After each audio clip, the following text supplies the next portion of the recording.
Causons Couture, un podcast créatif pour parler de notre garde-robe faite main et découvrir le milieu de la couture avec des interviews de ses personnalités, de ses entrepreneurs et de ses actrices qui nous inspirent. Bonjour à toutes et à tous, je suis Mathilde, créatrice de ce podcast et fondatrice d'Atelier Sherwood. Sherwood, c'est une promesse que tu t'offres, la promesse de t'aimer simplement, oser un nouveau regard sur toi, assumer qui tu es et ne plus t'excuser d'être là. Une méthode de développement personnel axée sur l'expérience, la redécouverte de ton corps et de tes aspirations individuelles. Fuck everybody. Je dis bye bye aux grandes injonctions de la vie, je suis unique. Toi aussi tu es unique. Alors tu veux te sentir mieux dans tes vêtements et dans ta vie ? Morphologie, colorimétrie, style, coaching en images, je suis là pour toi. Bon, salut Fred. Salut. on est au CSF, on est en novembre 2024. Tout à fait. Donc tu nous rejoins aujourd'hui pour parler couture, c'est original. Oui, c'est surprenant au CSF. T'as déjà fait un petit tour ? Non, je suis arrivé direct pour venir sur le stand. Voilà, j'ai croisé les petits stands que j'ai envie d'aller voir, mais je ferai mon petit tour cet après-midi tranquille. Très bien. Comment tu t'es retrouvé dans la couture, toi ? Alors la couture, pour moi, ça a commencé il y a 4-5 ans. À l'époque, j'étais aide-soignant au bloc opératoire. Ouais. Donc rien à voir avec la couture. Et en fait, on avait des calots, enfin des sortes de petits chapeaux de bloc. Et voilà, en papier à usage unique. Et voilà, à l'époque, j'avais des cheveux. Ça me graissait, bon, je suis chaud. Ça me graissait les cheveux. Enfin bref, j'aimais pas, ça me grattait. C'était pas pratique. Enfin, c'était pas agréable. Et en fait, on a un labo qui nous avait prêté des calots en tissu. Mm-hmm. Et à l'époque, l'ironie, c'est que j'avais offert une machine à coudre pour ma femme, qui elle voulait commencer la couture, qui au final n'a jamais cousu, enfin très peu. Et je me suis dit, attends, il y a une machine à coudre à la maison, ça va pas être bien compliqué, je vais me faire des calots moi-même. Donc j'ai jamais pris de cours de couture, voilà, j'ai aucune connaissance, formation dans ma famille, personne coud. Donc voilà, me voilà à prendre mon calot, à le découdre, à essayer de faire une sorte de patron et d'à peu près essayer de faire un point droit pour faire une petite cousette. Et voilà, et donc bref, ça a commencé comme ça a fonctionné, j'étais content d'avoir quelque chose d'original. Après, j'ai une personnalité qui est quand même plutôt colorée et du coup, je me retrouvais très restreint dans cet univers du bloc. Et c'était un peu ma petite touche d'originalité de pouvoir avoir des tissus fleuris, des animaux, enfin un peu comme sympa. On voit dans certaines séries médicales voilà, ou suivant leur personnalité. Je suis pas docteur Mamour, mais j'avais au moins des calots jolis. Et voilà, en fait, au gros, au début, ça a vraiment commencé comme ça. Et voilà, le côté plaisant d'avoir quelque chose fait main, en fait. Je me considérais pas comme quelqu'un de créatif. Enfin voilà, je suis pas très dessin, je suis pas très écriture, etc. Et là, je me suis découvert un plaisir à me dire, voilà, j'arrive à faire quelque chose de mes mains. Quelque chose où je peux un peu m'exprimer. Enfin voilà, donc ça a commencé vraiment par les accessoires, du coup, vraiment dans ce milieu-là. Et très vite après, voilà, j'ai commencé à faire des petites pochettes, des tote bags, enfin bon, voilà, des trucs un peu classiques. Et très vite, les accessoires, ça m'a un peu saoulé. C'était pas trop mon dada. Et voilà, après j'ai voulu me lancer dans les vêtements et toujours dans cette démarche de trouver quelque chose qui me correspondait à ma personnalité. Mm-hmm. Où je me retrouvais pas dans l'offre, la grande distribution, quoi. Enfin, dans le prêt-à-porter plutôt, je me retrouvais pas dans les couleurs, je me retrouvais pas dans les formes. Au niveau de ma morphologie, enfin voilà, je suis quelqu'un qui a très peu de confiance en soi et voilà, donc qui se cachait beaucoup derrière les vêtements et au final voilà, qui mettait toujours des trucs sombres ou très amples, etc. Enfin voilà, je trouvais pas des choses qui s'adaptaient à ma morpho et niveau du style. Et donc de commencer la couture, ça a permis de libérer tout ça. Et en fait, tu as d'abord, donc aujourd'hui, tu couds aussi pour ta femme. Ouais. Est-ce que, et peut-être même pour tes enfants? Oui, alors très peu pour mes enfants, parce que je suis un papa égoïste. Et au final, je couds plus pour moi et ma femme. Mais je veux dire, tu couds beaucoup pour ta femme. Tu as commencé plutôt par des vêtements femmes ou la première idée de vêtements que tu avais, c'était d'abord pour toi? Non, la toute première, c'était pour moi. J'ai commencé par une chemise. Donc super. Pas du tout technique pour commencer. Ouais, mais en même temps, c'est un tissu qui est facile à manipuler. Voilà. En fait, j'ai commencé par une chemise parce que je me suis dit, voilà, c'est l'occasion de me faire quelque chose pour moi. Enfin, voilà, donc la première, évidemment, était pas du tout réussie. Enfin, voilà, je m'étais trompé dans les manches. Enfin, voilà, c'était un carnage. Mais c'était pas grave. J'avais réussi à faire quelque chose qui me plaisait et qui me correspondait. Et après, non, très vite. Donc, j'ai commencé par moi et après, très vite, l'envie de faire des. En fait, j'aimais bien coudre pour le vestiaire féminin. Ouais. Pour ma femme. Enfin, j'ai vraiment aimé coudre pour elle. Enfin, je sais pas, l'univers, les robes. Enfin, tout cet univers-là me plaisait beaucoup. Et je sais pas, ouais, tout se planait. Enfin, je sais pas, j'ai l'impression qu'une robe, alors des robes plus simples, hein, je dis pas des robes techniques, mais t'avais plus vite un résultat, j'avais l'impression, avec quelque chose de tout de suite un peu, je sais pas, j'avais l'impression que c'était tout un peu grandiose. Un peu wow tout de Ouais, suite. tout de suite la grande robe longue. Enfin, je me rappelle, j'avais fait une robe pour Cécile, le patron Magnolia Ouais. d'Irendo. Ouais. Et bah tout de suite, je la trouvais waouh, quoi. Le Ah beau bah, c'est décolleté, une super robe. portefeuille, la robe longue, la fente. Enfin, tout de suite, je trouvais que ça faisait spectaculaire. Et puis, j'avoue, ce petit plaisir un peu égoïste quand tu sors et que tout le monde est là en mode ah Cécile, t'as eu ta robe où? Ah bah c'est Fredo qui l'a fait. Enfin, voilà, j'avoue que je boudais pas mon plaisir et voilà. Donc très vite, j'ai fait pour nous deux en fait. Voilà, après maintenant c'est partagé, mais je coupe beaucoup pour Cécile. Et justement, quand tu coupes pour elle, ça se passe comment? C'est toi qui as une idée, c'est toi qui as vu un tissu, tu penses à elle, ou est-ce que c'est elle qui jette un œil et qui dit ah ben j'aimerais bien ça, ou comment ça se passe? Bon, alors, au début, ça a plus commencé, moi, parce que je voulais m'entraîner et voilà, je me disais, tiens, j'aimerais bien essayer ce patron-là, est-ce que ça te va? Et rarement, elle dit non, hein, bizarrement. Donc, bizarrement, ça lui va très bien. Et après, j'ai eu la chance aussi d'être contacté par des marques de patrons pour faire des tests couture, enfin, des tests de patrons. Et majoritairement, on reste quand même sur beaucoup un univers féminin. Et donc du coup beaucoup de patrons féminins et c'était voilà le coup de tester. Donc c'est vrai que moi je lui disais tiens, j'ai ce patron là à tester, est-ce que le modèle te convient? Après généralement voilà, soit j'ai déjà des tissus où on les cherche ensemble, ou elle me dit un style qu'elle aimerait bien, etc. Donc voilà, je lui impose pas non plus voilà ce que j'ai envie de coudre, parce que de toute façon c'est celle qui le porte. Mais enfin voilà, elle me donne, je sais aussi après ce qu'elle aime, son univers. Bien sûr. Donc ça part de là, mais c'est vrai que du coup je coupe beaucoup pour elle parce que je teste beaucoup de patrons féminins. Et voilà, ça lui va très bien d'avoir quasiment maintenant un dressing fait que par Monsieur Bretzel. Ça lui va bien. Et la couture pour hommes, toi, t'es allé chercher des marques, il y a des marques qui t'ont contacté, comment ça se fait? Où est-ce que tu trouves tes patrons et est-ce que tu trouves qu'il y a une diversité? Enfin, est-ce que tu peux nous parler de l'offre de patrons pour hommes aujourd'hui? C'est vrai que quand tu commences la couture, enfin moi en tout cas quand je commence la couture, je trouve que le niveau l'offre des patrons masculins, elle était quand même limitée. Enfin, il y en a plus maintenant, mais c'est vrai qu'au début, t'as pas non plus la dose de patrons où tu retombes vite sur les mêmes marques. Donc, enfin voilà. Après, des fois, soit ça correspond pas à ta morpho, enfin, qui t'est fait très vite limité parce que voilà, vestiaire masculin, tu vas faire quoi, une chemise, un polo. Enfin, ça reste très aussi basique. Enfin, bon, en même temps, on va pas non plus faire des choses forcément hyper originales, mais je me trouvais un peu limité. Et puis, en fait, vu qu'on n'était pas forcément beaucoup au début, sur Insta, je trouve qu'on s'est vite rassemblé avec quelques couturiers hommes et amateurs où on a commencé à former un groupe, notamment avec Abali, le fond de coudre, où lui il avait son il a toujours son association sur Paris, et donc on s'était retrouvés là-bas. Donc c'était le côté original aussi au début de se dire voilà, on se réunit entre mecs pour parler couture, c'était cool. On a commencé à faire des week-ends couture, donc on a commencé à échanger un peu sur les patrons existants. Il y a eu des nouvelles marques qui sont arrivées aussi qui proposent que des patrons hommes. Moi après j'aime bien aussi les patrons mixtes parce que c'est pas un problème, mais voilà, les trucs genrés des fois c'est pas forcément enfin voilà, j'aime bien aussi un peu cet univers de se dire ça reste un vêtement, donc enfin voilà, on peut aussi avoir quelque chose de mixte dans son vestiaire. Et enfin voilà, donc l'offre, je trouve qu'elle s'est un peu diversifiée. Après, majoritairement, je trouve qu'on reste quand même sur des patrons qui font exclusivement que du vestiaire féminin, enfin classique entre guillemets, avec que des robes, des jupes, des blouses. Donc on se retrouve moins, mais je trouve quand même que ça commence à être un peu à se développer. On parle plus de patrons hommes. Il y a des marques qui font maintenant que des patrons masculins. Donc je trouve quand même qu'on arrive à un peu plus à pouvoir se faire plaisir. Est-ce qu'il y a des marques que toi t'apprécies particulièrement? Alors oui, il y a la marque Les Patrons que j'aime bien, qui fait elle que des patrons hommes, et au niveau morpho je m'y retrouve bien. J'ai commencé avec les patrons Les BG, donc qui est quand même emblématique, et je pense que beaucoup ont commencé par elle. Salut. Bonjour. Et du coup, j'ai commencé avec les BG, sauf que niveau morpho, moi, je m'y retrouvais moins. D'accord. Oui, en fait, il faut noter que c'est absolument comme les patrons pour femmes. Et moi, c'est ce que je dis aussi quand je fais des ateliers, c'est-à-dire qu'ils partent d'un bloc et ils peuvent correspondre à ta morpho ou pas. Et en fait, c'est exactement la même chose pour les hommes, c'est-à-dire que c'est pas parce que c'est un patron homme qui va à tous les hommes, et que si on a une morpho plutôt droite ou différente, et en fait on va pas forcément rentrer dedans. C'est ça, et puis en plus enfin voilà, tu peux pas non plus correspondre à tout le monde. Enfin, je veux dire, ça reste comme malheureusement comme dans le prêt-à-porter, tu es obligé d'offrir une gamme de patrons de taille. Après malheureusement on est tous différents. Enfin moi j'ai des jambes plus courtes, enfin voilà. Après je suis carré, enfin je suis encore plus lent. Après je suis pas non plus Et bon, généralement, je mets du XL. Ouais. Et bah, en fait, là, avec les BG, bah, j'ai pas réussi. Enfin, ou alors, faut remodifier le patron. Mais ça, quand tu commences, bon, bah, voilà, modifier un patron, ça reste quand même quelque chose de particulier. Mais si tu trouves forcément une proposition, une offre de patron qui correspond à ta morpho, que t'as pas vraiment de modification à faire, c'est vrai que tu vas plus facilement vers eux, surtout quoi. pour commencer. Enfin, voilà. Donc, moi, je dirais que j'ai bien aimé les patrons par rapport à la gamme de taille. Oli Patterns, que j'aime bien aussi, qui a des patrons mixtes.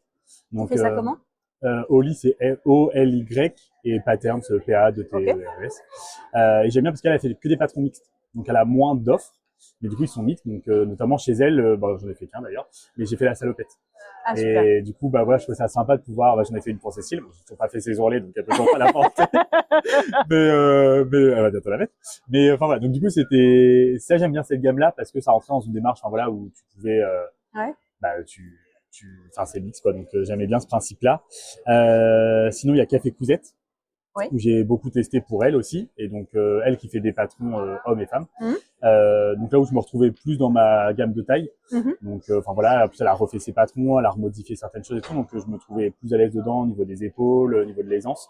Et puis, avec des cols de chemise un peu plus col tailleur, enfin voilà, qui changent un petit peu. Enfin, des chemisettes, enfin voilà, des styles que j'aimais bien. Donc j'ai fait pas mal ces patrons-là.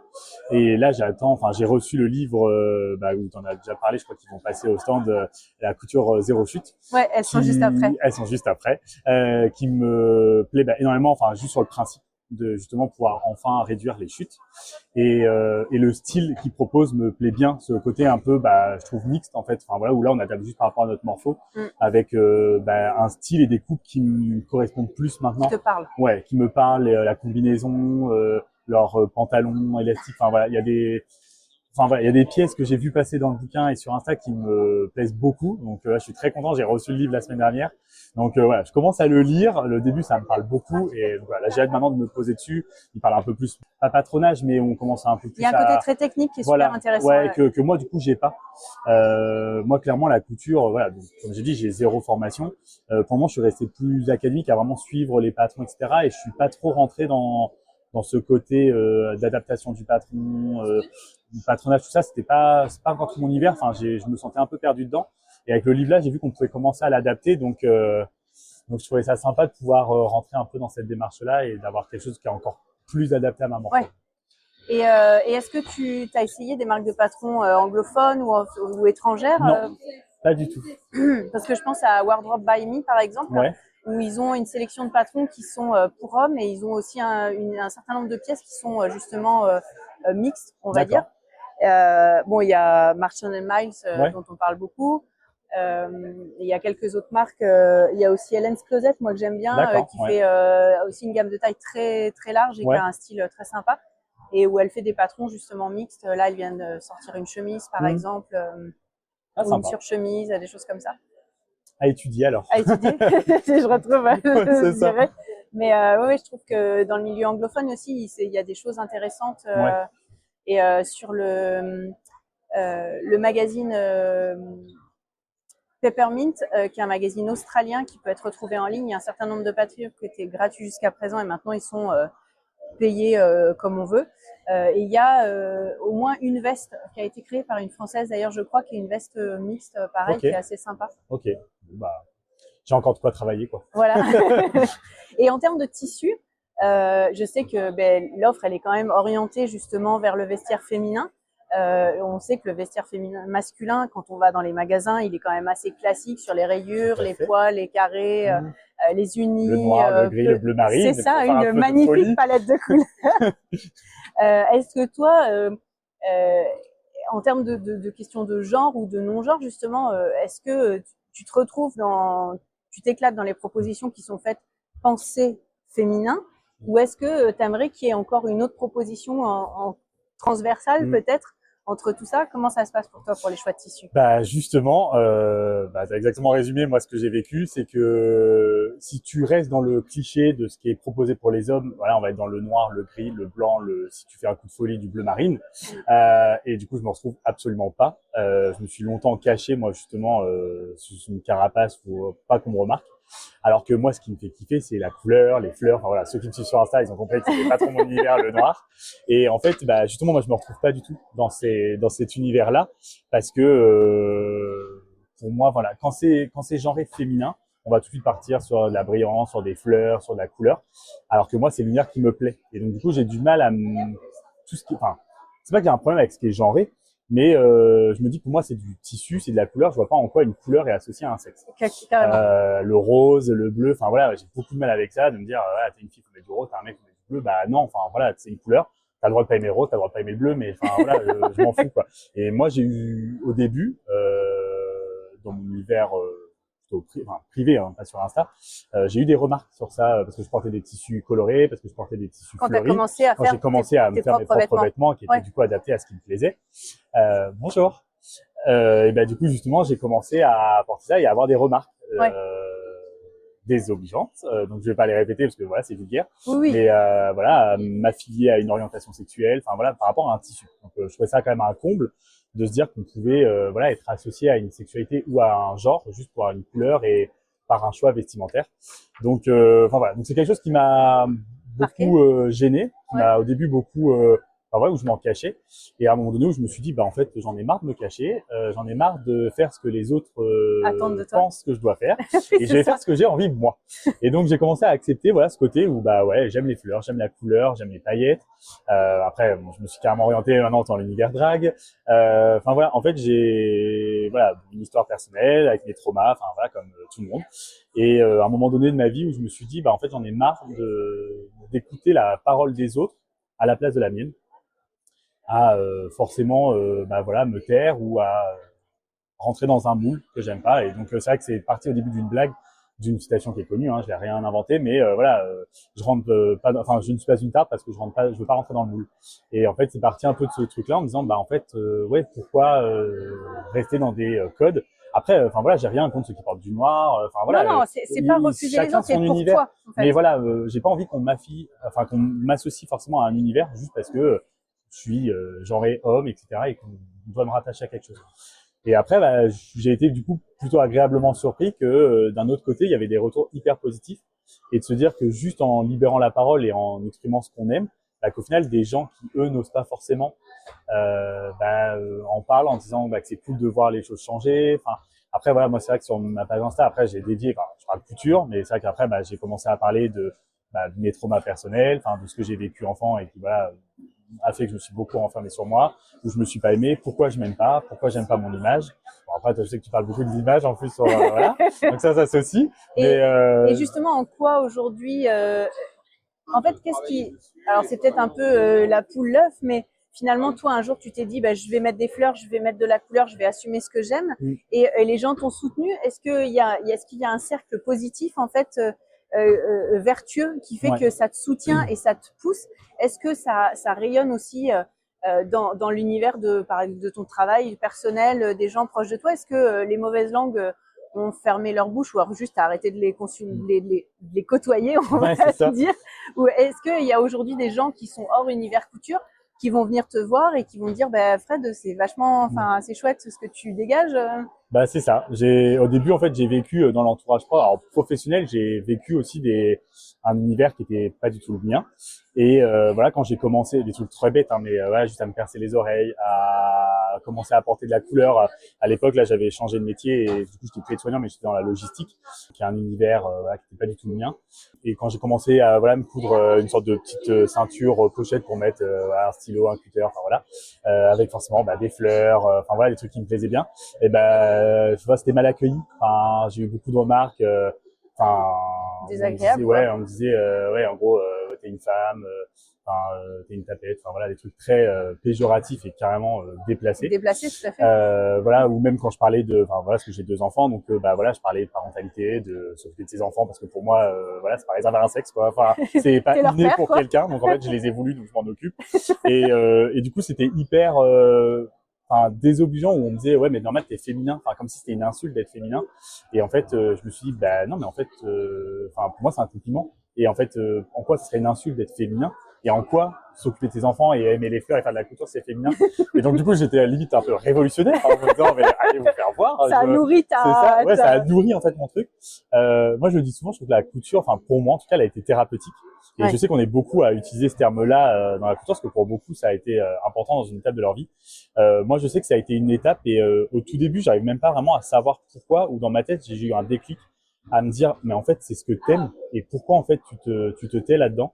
Moi, je sais qu'il y a eu l'année dernière a été charnière pour moi, où en fait, je sais pas pourquoi, à un moment donné, je me suis un peu réveillé en me disant, parce que voilà, j'ai pas de confiance en moi, j'étais quelqu'un de très, alors ça paraît pas, mais très renfermé, pas confiant en lui, qui n'aime pas du tout son corps. Voilà, j'ai eu des périodes très noires, très sombres, avec des envies sombres, où je ne m'aimais pas, où je n'aimais pas mon image, où je me dégoûtais.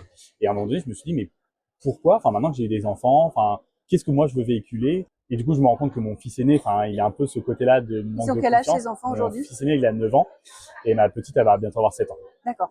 Et du coup, ils sont aussi dans cet âge où on commence à exprimer ses sentiments, à se questionner ils sur sont à eux-mêmes. l'école, où ils se questionnent sur eux-mêmes, et où il commençait à y avoir des petites bribes de choses que moi j'ai vécues enfant, des mots, des paroles, enfin voilà, je m'aime pas, etc. Enfin, où je me suis dit, mais voilà, maintenant super, j'ai cette responsabilité aussi d'apporter quelque chose, et comment je veux que mes enfants grandissent avec l'image qu'ils ont d'eux-mêmes. Quel modèle tu vas leur voilà. Et j'avais toujours une expression où je me disais, voilà, je me sens sale. Et c'était toujours troublant, parce que c'était ce côté, voilà, je me sens sale, je me sens moche, je me sens sale, enfin voilà, et je comprenais pas. Et enfin, voilà, j'ai voulu travailler sur moi, chose qui n'était jamais arrivée. J'ai eu le soutien de ma femme, donc ma doudou, Cécile, j'en parle souvent sur Insta, qui elle a toujours été là. On se connaît depuis longtemps, on est ensemble depuis, on est mariés depuis 10 ans, on est ensemble depuis 15 ans, enfin voilà. On s'est mis ensemble jeunes, donc on dit souvent, on s'en amuse en disant qu'on a grandi ensemble, on est devenus des adultes ensemble. Et du coup, à un moment donné où j'ai voulu travailler sur ça, ma femme, elle fait du Reiki. Du coup, voilà, m'a aidé à me poser, à me calmer, à essayer de voilà, faire un travail sur moi-même. Donc c'est à ce moment-là où j'ai réveillé ce trauma, où en fait j'ai été violé quand j'ai été enfant, et où je me suis dit, enfin où, du coup j'ai compris inconsciemment à quel moment j'ai commencé à ne plus m'aimer, à quel moment j'ai commencé à prendre du poids, et à quel moment je me suis dit, ok, donc là j'ai compris pourquoi je m'aime pas. Enfin en tout cas c'est mon déclencheur à moi. J'ai commencé à prendre du poids, je l'avais tu, personne ne le savait. Enfin voilà. Et du coup, bah tu disais tout à l'heure, j'ai eu le soutien de ma femme, qui elle a toujours été là, à qui j'en ai parlé. J'ai pas eu le soutien escompté de tous les membres de ma famille, mais c'est pas grave, je passe au-dessus. J'apprends à arrêter d'écouter ce qu'on me dit, enfin des paroles négatives. Tu prends confiance en toi petit à petit, en fait. On me traite de coupable, en gros, que c'est de ma faute, etc. Enfin voilà. Ce qui n'est pas le cas. Donc c'est des mots voilà durs, lourds, voilà. Donc ça me fait beaucoup souffrir, ça m'a fait beaucoup souffrir. Et grâce à Cécile, bah du coup j'ai réussi à passer au-dessus. J'ai d'autant plus accepté ce côté de différent, des fleurs, voilà, différent, parce que je me dis que en fait c'est pas être différent, c'est d'être juste moi, que ça correspond à certains.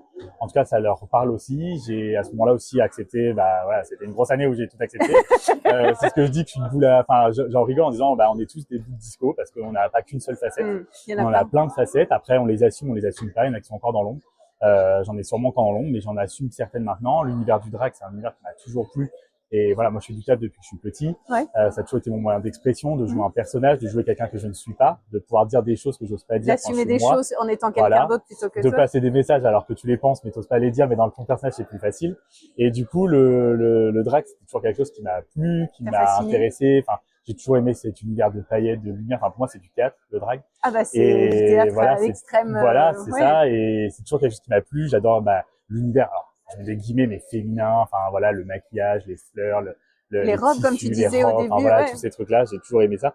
Je me rappelle que petit, j'aimais me déguiser en femme, et voilà, je le voyais plutôt comme un truc rigolo, genre voilà, quand j'ai commencé à être ado, genre les soirées déguisées, t'as accepté de te mettre en femme, ça faisait rire tout le monde, mais voilà, c'est le clown du service, mais en même temps, je kiffais trop d'être en talons. Et du coup, bah voilà, grâce à Cécile, j'ai accepté toutes ces parts de moi. On est très ouvert sur plein de sujets, sur la sexualité, sur l'univers du drag, sur l'acceptation de soi, etc. Enfin voilà. Et c'est des images qu'on voulait véhiculer avec nos enfants, c'est des choses qu'on partage avec eux. En déplaise à certains qui trouvent que c'est super satanaste, riche, je pense, pour eux de voir que les enfants, que tu assumes toutes ces facettes et que tu en fait, tu choisis d'exprimer ce que tu as envie de toi et tu resteras Fred, leur papa, C'est ça. En fait, c'est la réalité qu'on s'est donnée, c'est de se dire, mais en fait, des enfants n'ont pas de barrière qu'ont les adultes tant que tu leur donnes pas. Enfin, pour moi, un enfant, une grosse pâte à modeler, en gros, c'est tout ce qu'on va leur donner. Enfin, si on les éduque dans une éducation homophobe, raciste, etc., je dis pas qu'ils en deviennent forcément, mais en tout cas, on leur donne ces bases-là. Et malheureusement, ça peut en découler. Et je me dis que si on leur donne une ouverture d'esprit dès le début et une acceptation de l'autre en disant, tant que ça ne te touche pas, que ça ne te fait pas du mal à toi, Exactement. tu ne vois pas en quoi ce que fait les autres, ça va les déranger. Et puis, je pense que de toute façon, les enfants jeunes, je pense la primaire, des choses comme ça, ils viennent pas avec ces idées tout seuls. C'est des choses qu'ils entendent à la maison, c'est des choses qu'ils répètent, c'est des choses qu'ils entendent, qui vont forcément les répéter et qui vont après alimenter parce que forcément quelque chose qu'on entend, si c'est dans son image. Alors du coup, je leur en veux même pas. Oui, en tant qu'enfant, parce que malheureusement, ils répètent ce qu'ils entendent. Mais j'en veux, pas faire mon révolutionnaire encore une fois, mais j'en veux à ces adultes qui, du coup, alimentent ces pensées négatives aux enfants. Et alors que, et donc toi, tu as voulu justement véhiculer leur apporter autre chose. Moi, je sais que dès le début, on en a parlé. Alors, mon trauma enfance, j'en ai pas encore parlé parce que je les trouve encore jeunes et il y a des choses que je veux amener différemment. Enfin voilà, ils sont encore petits. Je protège aussi mes enfants parce que je les expose pas sur Insta, les réseaux sociaux, etc. Mais par contre, nous à la maison, on est très ouverts sur la sexualité, on n'a pas envie qu'ils pensent que juste parce que papa et maman sont ensemble, donc les couples hétéronormés, c'est la logique. Non. C'est ce que nous on a à la maison, c'est papa et maman. Mais par contre, il y a deux papas, deux mamans, peu importe, en fait, on s'en fiche. Il y a des infinies possibilités et en fait, il n'y a pas de normes dans tout ça. Et en fait, on est hyper fiers de se dire que nos enfants, ils ont déjà cette ouverture où pour eux, si on leur demande, c'est est-ce que tu as un chéri ou une chérie, il y a pas, ou toi pas du tout. En fait, on est beaucoup sur ce truc-là. On est hyper touchés que nos enfants soient maintenant hyper ouverts là-dessus. Moi, dès le début, on leur a parlé du drag. Ils ont des étoiles dans les yeux parce que pour eux, c'est magique. Ils veulent le faire avec moi. Alors forcément, si je laisse traîner des talons ou une perruque, alors c'est très folklore, mais je pense qu'on se souvient tous, comme tu dis, quand tu es enfant, je pense qu'il y a jusqu'à un certain âge, on aime jouer à quelque chose. Eux, c'est du déguisement, c'est du jeu. Bien sûr. Moi, j'ai pas de... c'est vrai que le drag, on m'a beaucoup posé la question de mais pourquoi comme si, fallait forcément qu'il y ait un pourquoi et un après. Moi, il n'y a pas de pourquoi, mais parce que j'aime, point. Et j'ai pas d'aspiration future.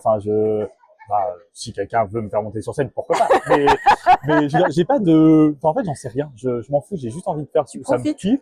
La seule fois où j'ai pu le faire à l'extérieur de chez moi, c'est parce que là, c'était il y a 15 jours, il y avait le show Drag Race aux Zénith de Rouen. Ma femme m'avait offert les places et du coup, on a pu y aller et j'y suis allé en drag. C'était la première fois que je sortais en drag et du coup, j'étais ravi de sortir comme ça et en fait, j'ai kiffé. Je me suis senti belle, je me suis senti bien. Mes enfants, ils étaient juste tristes parce qu'en fait, ils étaient pas là ce soir-là et donc du coup, ils pouvaient pas me voir. Mais du coup, oui, j'adore quand je le fais le dimanche en mode comme un loisir créatif. Papa, il se peint le visage au lieu de peindre une toile. Et ils sont en kiff, ils sont à côté de moi, ils adorent, ils choisissent avec moi. J'ai plus beaucoup de ma tenue, parce que du coup, j'ai pu mixer mes univers, donc j'ai plus beaucoup de ma tenue. Mon beau body de Elodie Blueberry et de Eclipse Studio Lingerie, où j'ai pu justement faire mon beau body, donc je leur fais un peu de pub, et Gain Soul pour faire ma jupe. Et voilà, c'était juste un kiff. Les enfants, ils baignent dans cet univers-là. Et est-ce que justement tes enfants, en termes d'habillement, on va dire, ils vont choisir des choses qui sont peut-être moins classiques ou moins standardisées? Est-ce qu'ils vont ils vont ou demander ou aimer des vêtements qui sont peut-être moins ce qu'on attendrait dans les magasins? Ouais, alors nous, c'est vrai qu'en plus, on n'achète jamais du neuf, on achète que de la seconde main. Donc ils choisissent aussi leurs vêtements, on leur choisit aussi. Après, là, l'offre des vêtements enfants, elle est pas non plus des fois hyper folle. Pour les garçons surtout, pour notre fils aîné, c'est pas fou au niveau de. En plus, il est grand, donc on peut même pas entre guillemets tricher et lui prendre dans d'autres vestiaires. Mais comme j'ai dit tout à l'heure, je leur coupe pas trop de vêtements, donc je suis pas non plus un exemple. Mais sinon oui, ils vont se diriger. En fait, ils se dirigent pas vers un style. En gros, ils choisissent ce qu'ils veulent. Nous, on considère, oui, Axel, il aime le rose aussi. Alors, Léna, au début, on rigolait parce que autant on a fait des enfants, on leur a toujours éduqué dans ce truc non genré. Et puis après, on rigolait en disant, en fait, c'est des clichés ambulants. Au tout début, notre fille, elle aimait que le rose, les paillettes, les licornes, et Axel, les dinosaures et les pompiers. c'était carrément cliché. Ah, mais mais moi, on disait, j'avais tenté ça, mais t'as l'univers, la société, Voilà. la crèche, C'est ça, l'école, c'est et ça. tu te dis, en fait, ma fille, elle adore les paillettes, les licornes, elle a 10 ans, mais Mais on en oui, est toujours mais là. après, mais c'est ce qu'on disait, je veux pas non plus dans l'extrême où bah, ils ont le droit de l'aimer aussi. Enfin, Oui, encore une fois, si on tout veut à pas fait. genrer les choses, bah, ils ont le droit d'aimer les licornes. Enfin, je m'en fous. Et Axel, il aime les licornes aussi, c'est pas un problème. Donc, voilà. Après, niveau des vêtements, ouais, il choisit, enfin, quand j'ai tué, parce que on avait un mariage de ma belle-sœur l'année dernière, et j'ai cousu dans un même tissu toutes nos tenues. Donc, c'est un tissu un peu rose, prune, à fleurs. Et Axel, il a adoré. Je lui ai fait un gilet de costume là-dedans. Lui, il adore. Il veut le porter souvent. Il se dirige quand même régulièrement. Voilà. Axel, il aime bien le week-end. Il se déguise. Bah, des fois, il prend une robe déguisement. Et puis, voilà, où il demande à mettre du vernis. Et moi, c'est des choses qui me dérangent pas. Après, malheureusement, on reste dans une société où, une fois, il nous a demandé à l'école, il disait, bah, moi, je veux garder mon vernis. Alors, moi, personnellement, je dis, bah, moi, ça me dérange pas. Par contre, malheureusement, et je m'en suis voulu, mais j'étais obligé de le prévenir que malheureusement, il peut le faire. Mais par contre, il faut qu'il s'attende à avoir des remarques. Et en fait, d'un côté, je m'en voulais. J'ai fait la même chose quand mon fils m'a demandé de se percer les oreilles. Je lui ai dit, bah, écoute, je te demanderai de prendre le temps de réflexion parce que ça peut avoir, en fait, et finalement, il a décidé de pas le faire. Ouais. Il était petit il y a quelques années, mais c'est vrai que j'ai pris ce temps-là, en fait, alors que ma fille m'avait demandé et que je lui ai dit oui et qu'on l'a fait. Mais oui, et ça choque pas. Et c'est pour ça que j'ai pas dit non à mon fils. Je lui ai dit au contraire, je lui ai dit, bah, écoute, si t'as envie, oui. Mais je me permets de te prévenir, mais c'est en fait c'est moche d'en arriver là. Mais en fait, quoi. et toi, comme tu dis, c'est qu'en fait, moi après, je m'en suis voulu. Enfin, on s'en est voulu parce que c'est pas, il avait voulu, il a un sac à dos, il peut changer la façade, et il avait trouvé un truc où c'était tout en rose, etc. Et bah, nous, aucun problème, hein, on lui a acheté. Et enfin, c'est interversible. Donc il l'a. Mais et du coup, en fait, on lui en a quand même parlé en disant, mais il y a pas de problème, hein, tu mets ce que tu veux, mais tu peux avoir des remarques. Et en fait, on s'en est voulu en disant, mais pourquoi? Là, on commence à inculquer ça, mais en fait, bah, comme tu dis, c'est que t'es obligé parce que j'ai pas envie qu'il rentre et qu'il soit mal. Alors après, un vernis ou une pochette, c'est pas comme mettre. Enfin, après la boucle d'oreille, tu peux l'enlever, mais c'est comme, enfin, quelque chose qui est plus permanent, c'est plus compliqué. Tu vois, ça serait une couleur de cheveux ou quelque chose. Oui. Tu vois, et du coup, je trouve ça un peu moche de dire, bah, oui, c'est un peu moche. En même temps, bah, t'es un peu obligé de les prévenir que malheureusement, on est dans une société où tout le monde n'est pas bienveillant avec des paillettes plein les yeux et que malheureusement, tu peux avoir ce genre de remarques. Que moi j'en ai eu, qu'il en aura de toute façon. En plus notre grand, enfin moi nous on n'en parle pas trop, mais voilà, en plus c'est un diagnostic TDA. Enfin voilà, bon il y a aussi un univers voilà où des fois il se sent du coup pas à sa place, pas compris, et du coup c'est dur des fois de réussir à faire cette part des choses en disant bah je me reconnais en lui enfant, enfin comme moi j'étais petit. Bah souvent. Ouais, les chats font pas les chats. Et du coup bah c'est frustrant parce que d'un côté je sais qu'il va souffrir de certaines choses. Je sais qu'il a déjà eu des remarques sur certaines choses qu'il a choisi de faire, certaines différences, sur certaines petites différences qu'il peut avoir, et du coup que ça le touche, que ça le blesse, et du coup il y a des mots qui me font mal, parce que je me dis, voilà, t'es pas armé pour ça, t'as envie de le défendre contre vents et marées, et en même temps il faut qu'il fasse lui-même ses propres armes.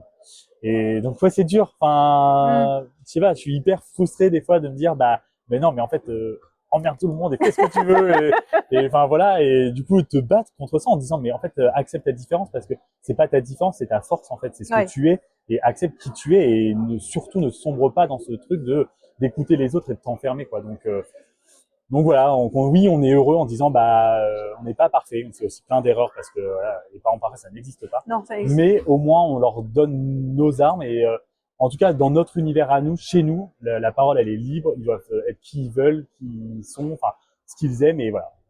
Ça sera pas parfait et on verra ce que l'avenir donnera, mais au moins on dit qu'on leur apporte ces bases là et que on essaie de faire notre part. En fait. Et pour revenir à la couture, est-ce que tu aurais envie de leur faire des choses justement à l'avenir, ou est-ce que c'est parce qu'ils vont pas les porter longtemps que tu fais pas, ou est-ce que c'est... Ouais, au début, j'avoue c'est trop égoïste, mais en fait ils grandissent vite. Ah non, je suis complètement d'accord. Du coup, j'avais trop la loose de me dire, oh là j'ai mis tout ce temps à coudre, et puis au final il le porte 2 mois. En plus mon fils aîné lui grandit très vite. Mais ouais, après c'est parce que je pense que je prends pas le temps. On prend jamais le temps déjà. Je me suis beaucoup dirigé vers mon vestiaire, le vestiaire de Cécile, parce que voilà, c'était facile, ça reste, on change pas trop de taille, voilà. Mais voilà, j'ai commencé à faire quelques pièces. Puis je me suis beaucoup tourné vers des marques adultes. Donc qui proposaient pas forcément non plus de patron enfant. Là maintenant, j'aime beaucoup la marque Marmaille qui propose des vestiaires adultes, des vestiaires enfants. Donc là, je commence à avoir envie justement de rentrer là-dedans. Après, j'avais acheté par contre à une très bonne copine maintenant, mais qui a arrêté son activité. C'était Trois Petits Chats Création qui, elle, justement, faisait des vêtements enfants évolutifs. D'accord. En jersey. Et donc là, c'était cool parce que voilà, je lui avais acheté beaucoup de vêtements. Donc là, c'était très coloré, avec des animaux, des fleurs, enfin, voilà, l'univers que j'adorais, que les enfants aimaient. Donc ça, c'était cool. Mais voilà, j'ai quand même envie de commencer à leur refaire aussi des vêtements parce que aussi avant, ils n'étaient pas forcément dans le choix des vêtements. Enfin, ils s'en fichaient, ils avaient pas. Et là, maintenant, ils commencent à avoir un âge où ils affirment leurs opinions. Préadolescence, bonjour. Et donc du coup, ils commencent à affirmer ce qu'ils aiment mettre. Donc maintenant, je trouve que ça a commencé à être cool de me dire, ok, là on peut aller jusqu'au bout des choses, tu peux choisir. Mon grand qui commence à vouloir toucher à la machine. Donc je me dis quoi, ça peut être hyper sympa de dire vas-y, en fait tu vas faire ton propre vêtement. Enfin, ouais. Et donc du coup là il y a un atelier, la copine Charlène qui a ouvert sur Rouen l'atelier Claude Ormé, qui a l'atelier couture, loisirs créatifs, do it yourself, et qui va faire des ateliers justement enfants. Ah super. Qui a commencé, je crois. Du coup là je vais y participer, je vais prendre un cours. On aimerait offrir ça à Axel et après à Léna si elle veut le faire, mais justement d'aller prendre des cours parce que j'ai un peu peur. De lui apprendre, j'ai peur de me mettre des barrières, de dire c'est mon enfant, est-ce que j'ai peur, la machine, j'aimerais bien le faire dans un lieu autre. Quelqu'un qui a une autre pédagogie. Ouais, voilà, parce qu'on sera ensemble, mais j'ai peur que je le bride sans le vouloir. Et j'ai pas envie de ça, parce que la peur de papa poule, j'ai peur qu'il se fasse mal, voilà. Et voilà, je suis pas prof, quoi, tu vois, donc je me dis, je préfère qu'il apprenne des bonnes bases pour commencer. Et du coup, après de pouvoir continuer à la maison. Donc je me dis que ça pourrait être un petit kiff si Axel et Léna commence à toucher à une machine et peut-être que ça devienne un loisir familial et le dimanche après-midi, du coup ils vont piquer la machine. Non mais il va falloir que tu sortes la machine de ta chambre alors là. Ouais, j'ai pas d'autre place donc on va se tasser. Mais je me dis que ça peut être un processus hyper sympa de me dire ok, je vous fais des vêtements mais tu vas aussi le faire toi-même et voilà. Et aujourd'hui l'univers de la couture homme, tu dis que en effet, je pense que vous êtes peu, il y a comparativement, il y a un pourcentage d'hommes qui dans l'univers couture beaucoup moindre que de femmes. Est-ce que vous continuez justement à vous rassembler, à échanger? Comment ça se passe? C'est une communauté qui a combien de membres? Ah là là, c'est une communauté grandissante. Alors le jour après, on en rigole en disant on n'est pas une secte. Parce qu'en fait, au début, c'est parti vraiment d'une blague. Au début, voilà, comme je disais, moi j'ai rencontré à Bali, sur Insta, on a pas mal échangé. Il était pas autant influenceur que maintenant, mais il continue de nous parler, donc ça va. Mais au début, lui, il avait fait son association sur Paris, les Effilochés. Et donc, c'était une fois, il y avait une permanence. Bref, on y a été. C'était l'occasion de se rencontrer avec plusieurs copains, couturiers, le vieux jeu de mots, mais voilà. On s'est rencontrés là-bas. Après, on a commencé à faire, comme tout le monde, un groupe, sur Insta, faire des groupes de discussion. C'est parti au début d'une blague de faire un week-end exclusivement masculin. Et après, c'est vrai que c'était drôle parce que on avait beaucoup de retours en disant de femmes qui disaient mais nous aussi on veut participer. Et on rigole en disant on n'est pas une secte, mais c'est juste qu'en fait ça nous faisait kiffer se dire en fait là on peut être que entre mecs. Vous avez une particularité aussi. Si on sort du cliché ou là on a des discussions, un peu couture, tricot, loisirs créatifs, loisirs autour du film. Et donc c'était cool de se réunir et de pouvoir être qu'entre mecs. Alors moi j'adore, on fait plein de groupes, on est aussi avec des femmes, c'est pas le problème. Mais voilà, c'était parti d'une blague, c'est devenu un truc qu'on a gardé. Là, ils ont fait la 3e édition. Moi, j'ai pas pu y aller, mais c'est déjà le 3e week-end qu'à Bali organise. Et donc, ça prend de l'ampleur. Vous étiez combien généralement, au week-end, on est quand même une dizaine. D'accord. Là, le dernier week-end, je sais plus combien c'était, mais c'est autour d'une dizaine. Après, on loue un gîte. Donc après, on peut être 30 non plus, mais généralement, on loue un gîte. Là, c'est des gîtes. Souvent, on n'a pas de machine, donc on vient tous avec nos machines. Certains ramènent des surjeteuses et tout. C'est carrément l'atelier clandestin. Et c'est trop drôle. On se met des grandes tables au milieu. Mais du coup, c'est hyper cool. On se fait des bonnes bouffes. Après, on est tous à la couture. C'est ce côté cool de se dire, on est tous à un moment donné, on pense que à la couture. On mange en décalé. C'est trop bien. On n'a pas la vie de famille à côté. Alors, dans le groupe, moi, je crois que je suis le seul à avoir des enfants, mais on n'a pas tous ces, entre guillemets, parasites. Les contraintes du quotidien. Voilà, les à côté, le quotidien, quoi. Donc, c'est cool, on est que nous. Donc la communauté grandit. Sur le groupe, en fait, après, chacun ramène aussi un peu ses copains, ses fidèles. Tu vois, on ramène des gens, on ramène des copains, donc c'est assez sympa. Moi, j'ai eu pas mal de retours aussi d'hommes amateurs, couturiers amateurs, qui, du coup, me disaient justement qu'ils se cachaient. Et du coup, j'étais hyper choqué en mode genre, pourquoi tu te caches de la couture, quoi. On parlait que de couture, quoi. Et alors surtout moi, qui dévoile beaucoup plus de choses derrière, et je me dis, tu te caches de quoi? Il fait, parce que justement, dans l'entourage, c'était pas accepté, c'était critiqué comme une activité dite féminine. Et du coup, enfin voilà, hyper genré. Alors je le disais vulgairement au tout début, mais ça, on n'a pas besoin de notre appareil génital pour utiliser la machine à coudre. Ou alors c'est une technique très bizarre. Mais en tout cas, j'en avais pas besoin. Donc je me dis, bah non, pourquoi on devrait encore s'affilier à quelque chose? Ouais. Et donc voilà, on est parti dans l'extrême de dire là, on fait ça qu'entre hommes. Mais voilà, c'est pas une question qu'on veut genrer la chose. Mais justement, c'était ce côté de dire, mais non, mais en fait, il n'y a pas de clivage à avoir, il n'y a pas de côté secret à avoir. Et j'étais content que des hommes, du coup, enfin quelques copains justement, bah se libèrent de ça et enfin à ma petite position acceptent cette part d'eux parce que voilà, je les avais intégrés dans le groupe, on avait discuté, enfin voilà, et que maintenant ils commencent à oser en parler sur Insta, à commencer à en parler autour d'eux. Alors qu'on parlait que couture, pour moi c'était carrément pas genré et il n'y avait pas besoin d'avoir ce clivage. Il n'y avait pas d'enjeu, quoi. Mais je me rends compte que ça existe encore, malheureusement. Et justement, le fait de faire des week-ends entre hommes, je trouve qu'il y a un côté intéressant dans le sens où justement, est-ce qu'il y a des sujets alors, sensibles ou alors des choses qui vous rassemblent et qui font que c'est agréable de pouvoir être entre vous pour échanger. Ouais, justement, parce que au tout début, le truc qui te rassemble, c'est de dire voilà, l'offre patron homme, l'offre tissu, etc. Ce qui revient de base à chaque fois, c'est de dire ouais, on trouve pas forcément tout ce qu'on aime ou tout ce qu'on veut. Donc c'est vrai que au démarrage, tu as souvent cette première approche de dire c'est ce qui nous rassemble, voilà.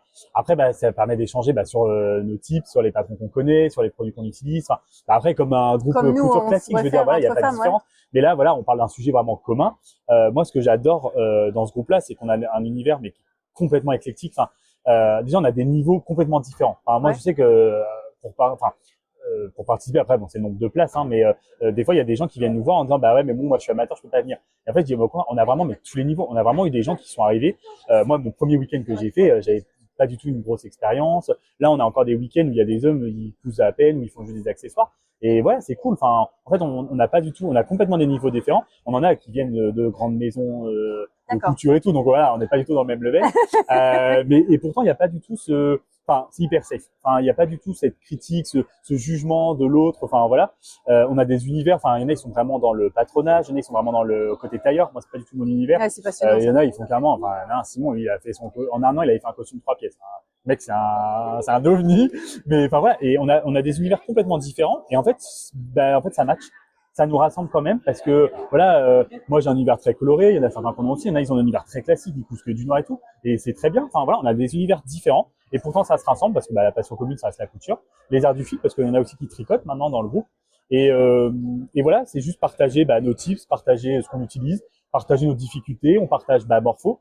Parce que on parle aussi beaucoup morpho femmes, enfin les difficultés que les femmes peuvent avoir aussi dans les morphologies patrons, mais en fait les hommes aussi. Enfin voilà, on n'est pas tous fait pareil. Enfin voilà, les petits, les grands, les gros, les mecs. Enfin voilà. Et au final dans les extrêmes, parce qu'on parle de difficultés dans la morpho grande taille, mais aussi à l'inverse dans les petites tailles, on a aussi des copains qui justement ont des petites tailles et du coup ils se retrouvent dans les mêmes difficultés que nous, donc à l'inverse, mais qui justement eux du coup ne trouvent pas non plus leur taille parce que c'est trop grand. Enfin, et enfin voilà, donc du coup on a un peu ces points de blocage qui nous rassemblent et du coup de partager voilà ceux qui sont à fond dans le patronage justement aident en disant voilà on peut adapter. Donc moi c'est des choses que je connais pas, moi patronage et tailleur c'est pas trop mon univers et donc le patronage c'est cool en parlant avec certains puis de voir les mecs en train de faire leurs costumes c'est cool aussi. Enfin voilà, donc c'est ça perdure parce que on kiffe, c'est un moment à nous. Souvent on fait ça on essaie de prendre avec des jours fériés, donc on fait des week-ends de 3 jours parce que on a envie d'en profiter. Donc c'est une formule qui plaît bien. Et justement, moi, en faisant des ateliers colorimétrie, par exemple, je vois bien qu'il y a un grand nombre de filles qui disent, avant de coudre, en fait, j'avais un dressing plutôt neutre, sombre, et en achetant des tissus, tout de suite, je vais acheter des tissus plus colorés. Le dressing en général, il s'étoffe un peu plus de couleurs et de motifs. Est-ce que c'est quelque chose qui, tu penses, en tout cas pour toi, oui. En tout cas, c'est quelque chose que tu recherchais. Mais est-ce que sans forcément le rechercher, les hommes qui peuvent coudre vont aussi aller vers ce chemin-là? Je trouve que voilà, si c'est quelque chose qui est en soi et qu'on recherche, forcément, grâce à la couture, on y arrive. Après, comme je disais, après chacun son style. Nous, dans le groupe, il y en a qui sont un univers beaucoup plus classique, on va dire. Enfin voilà, qui ont des gammes noir, gris, blanc. Et c'est très bien. Enfin voilà, c'est leur style. Et donc du coup, ils restent dans leur style. Là, ils vont se faire un costume noir parce que c'est leur délire. Enfin, et c'est très bien. Et je trouve que pour ceux qui ont cette part en eux, qui recherchent ça et qui du coup ne trouvent pas dans le prêt-à-porter, parce que clairement, alors on en a plus maintenant, je vais pas non plus diaboliser le truc et qu'il n'y a pas, mais si on va dans les rayons hommes, clairement, enfin j'en ai rigolé la dernière fois, mais bon, j'étais dans le bus, j'ai pris les transports, tout était en noir quoi. enfin, j'étais la seule boule de couleur en plein milieu du bus. Et après, mais voilà, après, c'est ce que je dis, si c'est le style de tout le monde, moi, ça me dérange pas. Enfin, voilà, chacun fait ce qu'il veut. Mais je me rends compte que pas mal d'hommes avec qui je parle ont en eux, enfin, voilà, ce côté Cette où envie. ils cherchent la couleur, où ils cherchent le motif original, qu'ils ne trouvent pas dans le prêt-à-porter, ou plus difficilement, ou pas au même prix. Et que, la couture, clairement, oui, c'est la porte, enfin, pour moi, c'est la porte ouverte à tous les possibles. La couture te freine pas sur ton choix de matière, sur ton choix de tissu, sur ton choix de forme. Je me dis que grâce à la couture, on peut accéder à qui on est, et ce qu'on veut être. Et enfin, pour moi, franchement, il y a quand même pas mal d'hommes là qui commencent du coup à plus s'accepter. Enfin, je trouve que voilà, sur l'instant, on retrouve quand même plus ça, on retrouve plus de couleurs. Enfin, en tout cas, voilà, si t'arrives pas à le trouver dans le prêt-à-porter, alors je dis pas que la couture c'est la seule solution, mais quand même, Ça aide beaucoup. c'est la porte ouverte au possible. Des choses que tu pourrais pas te permettre de t'offrir parce que voilà, la haute couture ou des marques qui sont voilà pas forcément abordables à tout le monde. Après voilà, on rentre dans un autre débat parce que la couture c'est pas non plus, ça a clairement un coût. Donc je dis pas que c'est économique de coudre, loin de là malheureusement. Enfin, mais c'est pas voilà, on parle pas de, enfin moi ce que je dis, on peut pas parler de quelque chose qui est pas comparable. Souvent on me demande ouais mais du coup tu fais des économies. Pas du tout. Enfin je fais pas du tout des économies parce que je couds, parce que déjà je compte pas le temps mon temps de travail et puis le coût des matières premières. Enfin la machine. Oui, mais la qualité de ce que tu vas coudre n'est pas la même que ce que tu vas acheter, qui a un c'est petit sûr que prix. si tu compares à Kiabi, Chain, tous ces trucs-là, forcément, oui, forcément, je suis carrément plus cher. Hein, c'est logique. Mais si tu compares à quelque chose de qualitatif, dans les choix de tes tissus, dans des belles matières, dans de la haute couture, oui, là, tu fais des économies. Enfin, après, moi, je le fais pas dans une démarche d'économie. Je le fais dans une démarche de kiff. Enfin, voilà, c'est juste porter ce que j'ai fait. Tu peux exprimer ta personnalité à travers tes vêtements et je trouve que c'est une arme géniale. Et aujourd'hui, si on dit que si on met une échelle de 1 à 10, tu avais une estime de toi avant et aujourd'hui, ça te permet d'avoir une estime de toi plus grande. Est-ce que tu te sens plus facilement redresser les épaules et lever le menton et te dire, je veux dire, quand tu arrives ici, par exemple, et que les gens te retrouvent, là, on est plusieurs autour de la table, et est-ce que c'est plus facile pour toi ou tu te sens plus à l'aise justement avec un sweat fleuri que par exemple peut-être un truc noir? Est-ce que le vêtement joue un espèce d'armure mais positive ou te fait cette cape de force, enfin je sais pas. C'est ça. En fait, moi longtemps je disais les vêtements c'était ma carapace parce que je me cachais derrière quelque chose. Et ce que j'allais dire maintenant c'est une armure en fait parce que en fait grâce à mes vêtements j'exprime aussi qui je suis et ce que j'aime. Et l'estime de moi elle était pas très très haute avant. Elle était proche du zéro et maintenant je suis pas non plus un hyper confiant en moi. Enfin, après je pense que ça reste ma nature. Ça se travaille mais aussi. Ouais, elle est quand même bien plus remontée. J'ai dépassé la moyenne. Enfin voilà, je suis quand même plus du 7-8. Après en fait, alors c'est toujours marrant parce que quand je viens dans des salons comme là ou quand je rencontre des gens, en fait, on me voit pas sur Insta, mais en fait, je suis un grand timide. Donc, je parais hyper souriant, hyper à l'aise et tout. Et au final, en vrai. C'est pas tu parais, c'est tu es. Ouais, voilà. Mais c'est vrai que quand on nous voit en vrai, en fait, j'ai toujours du mal en me disant, ce côté Insta. Alors, autant je l'adore et autant j'ai toujours du mal à comprendre de me dire, moi, je parle avec mon téléphone. Alors, je sais qu'il y a des gens derrière. Et c'est trop génial parce que j'ai des échanges hyper bienveillants. Mais au quotidien, je parle avec un téléphone. Donc, j'ai la ridicule. Ou dans la rue, parce que j'ai beaucoup de mal à accepter de filmer. Et du coup, je me dis, et en fait, j'adore parce que quand tu rencontres les gens, alors sur Insta, déjà, j'ai beaucoup de messages en privé. Enfin, c'est hyper bienveillant, c'est hyper positif. Et franchement, je remercie carrément les gens parce que, en fait, ça me fait du bien.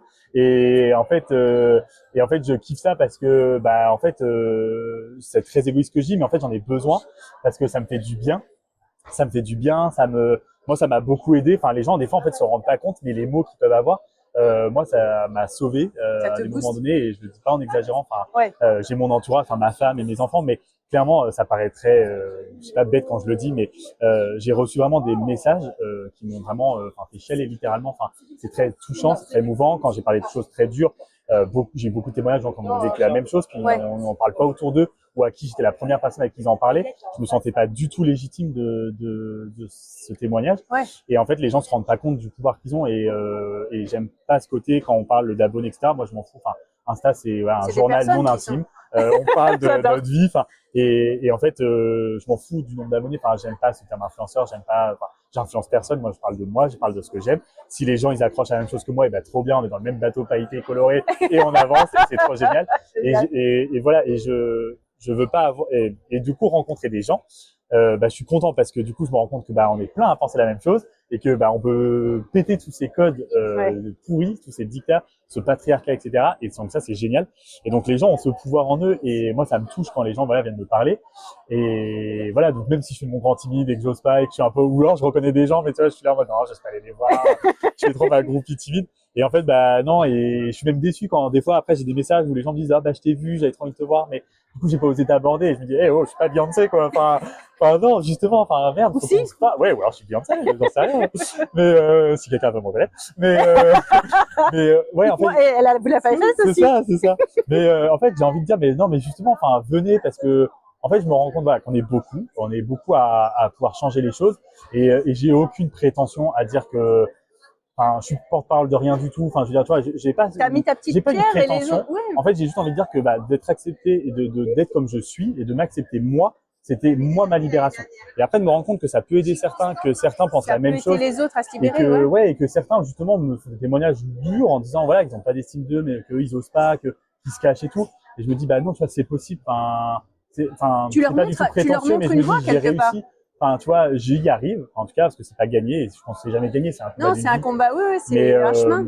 Mais du coup, voilà, oui, donc j'adore ces salons-là. Au final, ce que je dis, je suis très bipolaire parce que d'un côté, je suis hyper timide et gêné, et en même temps, j'ai l'impression de faire la diva, et égoïstement, oui, t'adores parce que tu te fais reconnaître. Oui, t'as l'impression d'être Beyoncé, quoi. Tu te dis, les gens vont reconnaître. Tu vois, j'ai toujours du mal à me dire. Ça fait du bien à l'ego, écoute. Voilà, c'est cool. Donc, oui, j'en rigole beaucoup. Prends des points pour voilà, l'estime. C'est ça. En fait, c'est ce que je dis, mais je dis ça, je le partage pas, et je le parle plus des fois en DM, mais les gens, ils m'envoient des messages, et souvent, tu vois, je leur dis, je fais des captures d'écran parce que, en fait, c'est ma petite bibliothèque de self-love, tu vois, de self-place, tu vois, ce que tu veux. Et du coup, je les garde, et quand ça va pas, des fois, tu lis ces messages et tu dis, ouais, en fait, certains disent ouais, mais je suis qu'un inconnu et tout. Ouais, on est peut-être inconnus, mais au final, virtuellement, après, on est plein de petits inconnus qui peuvent. Ouais, on est plein de petits inconnus, mais avec une force qui est incroyable, et il faut juste l'accepter. Voilà. Et du coup, voilà, je suis content d'entrer dans ce truc. Là, la dernière fois, je suis allé, là, CSS vient d'arriver, mais au NITIT, la dernière fois, j'y suis allé, et ça m'a touché les mots où les gens te reconnaissent, t'arrêtent. Et des fois, on m'a juste arrêté en me disant juste, je vous suis, continuez, félicitations pour ce que vous partagez. Et je me dis, ouais, en fait, je suis juste moi. Comme je disais, je suis pas porte-parole de rien du tout. Elle fait ouais, mais non, juste ce que vous partagez, c'est beau, et en fait, continuez parce que vous ouvrez la chose à certaines choses. Et donc là, tu te prends une claque quand même, et moi, je ravale mes larmes en disant genre. T'as une petite place dans le monde, quoi. Tu fais ça me fait un petit truc au cœur, et je me dis ouais, en fait, c'est hyper cool, quoi. Et tu dis ça peut toucher les gens. Donc voilà, pourquoi pas continuer à être distributeur de bonheur si ça peut si ça peut aider. Bon génial. Merci beaucoup, Fred. Merci à toi. Partageur de bonheur. Ouais, écoute, je vais essayer de continuer à distribuer. Vous, la facette pleine de fleurs et de couleurs. C'est ça. Merci beaucoup. Bon salon. Merci à toi, merci à tout le monde, et à bientôt. À bientôt. Toutes les infos partagées lors de cet épisode sont à retrouver sur le site ateliersherwood.fr. Merci de ton écoute. Et puis, tu veux te sentir mieux dans tes vêtements et dans ta vie ? Morphologie, colorimétrie, coaching en images, je suis là pour toi. Tu veux en savoir plus sur mon travail ? Suis-moi sur les réseaux sociaux, sur mon site, et contacte-moi pour qu'on discute. Merci de ton écoute, et à très vite.